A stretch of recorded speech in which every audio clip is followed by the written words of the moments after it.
eu lembro que quando eu estava na faculdade, ali por volta de 2002, 2003, eu ouvia muito, assim, lucro real é um negócio muito complicado, meu amigo. Não, é muito difícil, não tem como trabalhar com lucro real, é um negócio que a gente tem que fugir.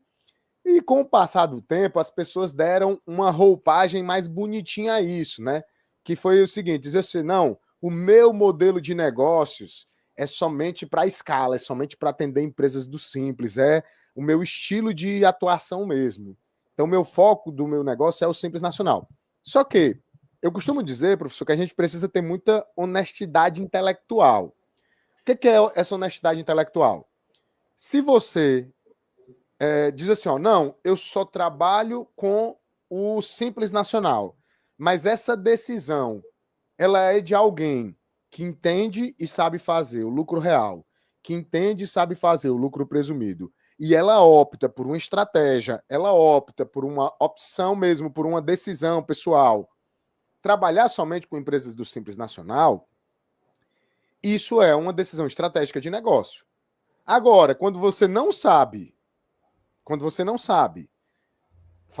trabalhar com empresas do lucro presumido, quando você não sabe fazer uma contabilidade bem feita, quando você não sabe apurar o lucro real, você não pode dizer que você escolheu o simples.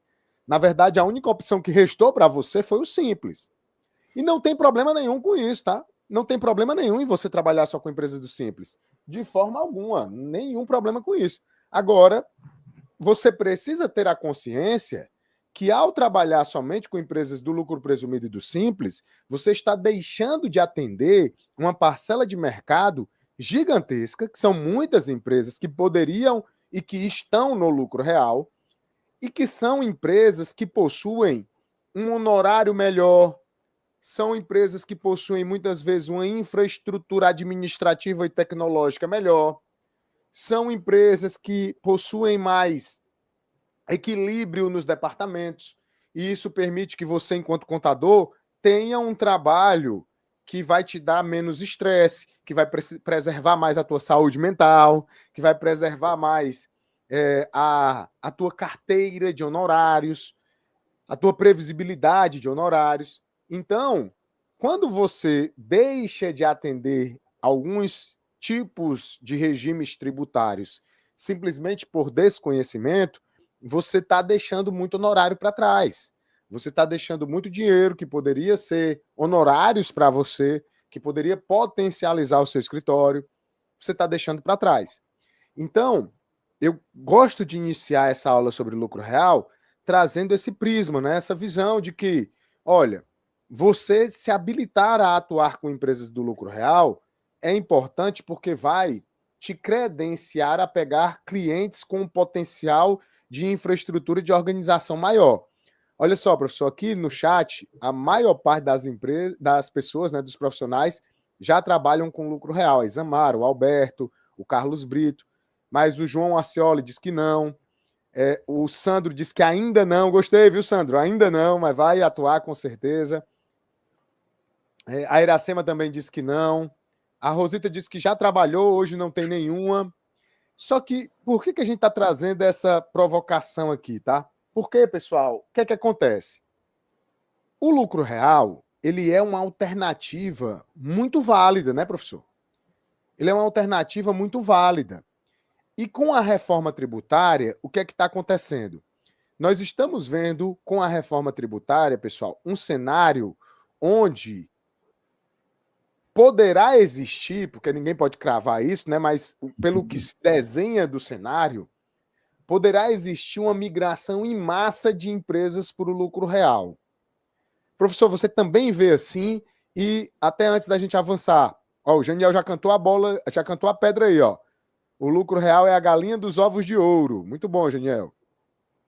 Mas, professor, eu queria que você falasse como é que é a tua visão a respeito disso, e queria que você falasse também se para você no começo também foi vendido o lucro real como esse bicho de sete cabeças. Com toda certeza, professor. O ponto é que o bicho de sete cabeças, ele é muito por causa da necessidade da manutenção de uma escrituração contábil tempestiva. E quando você passa a entender isso, você compreende que o gargalo de quem cursou contabilidade, passou 4, 5 anos na faculdade e não trabalhou ou não conseguiu a oportunidade de trabalhar ali com empresas de lucro real, a dificuldade muitas vezes é na contabilidade. E essa dificuldade na contabilidade, ela é uma dificuldade ilusória, porque a gente defende que você passou por todo esse período no curso de ciências contábeis e não entender de contabilidade é um negócio difícil de compreender, né? Eu falo isso para minha mãe, às vezes ela diz, mas você não estudou contabilidade? Né? Então, isso é o mais compreensível. Quando a gente passa a entender isso, aí a gente vê, poxa, então, Marcos, eu opto por empresas do Simples ou Presumido porque é mais fácil.